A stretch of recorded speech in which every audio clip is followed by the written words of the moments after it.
Graph the linear equation using the intercepts. Y minus 2x equals 0. We'll first find the x-intercept,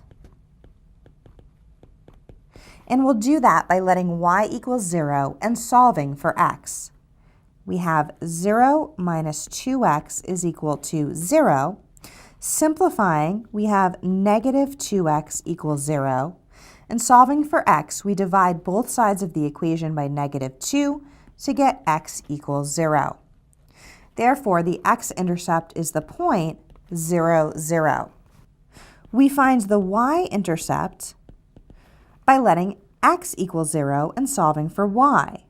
We have y minus 2 times 0 is equal to 0, which simplifies to y equals 0. So we find that the y-intercept is also the origin, which makes sense because the x-intercept was the origin, which means that the graph crosses both the x and y axis at that point.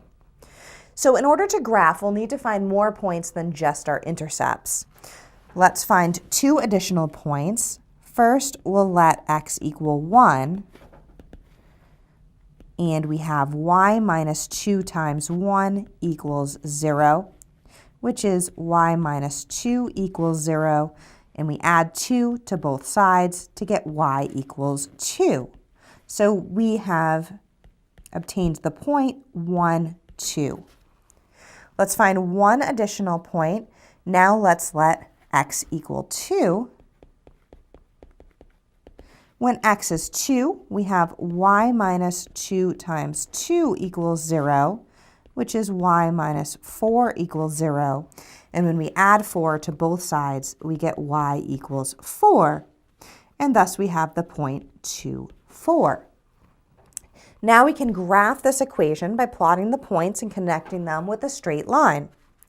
To do that, let's first note that we're going to let our dotted lines represent 1 unit on both the x and y axes. So the max on both our x and y axis will be 6, and the minimum will be negative 6.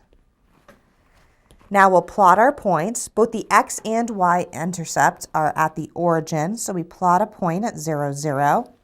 We also have the point 1, 2, so from the origin we move right 1 unit and up 2 units. And we have the point 2, 4, so from the origin we move right 2 units and up 4 units.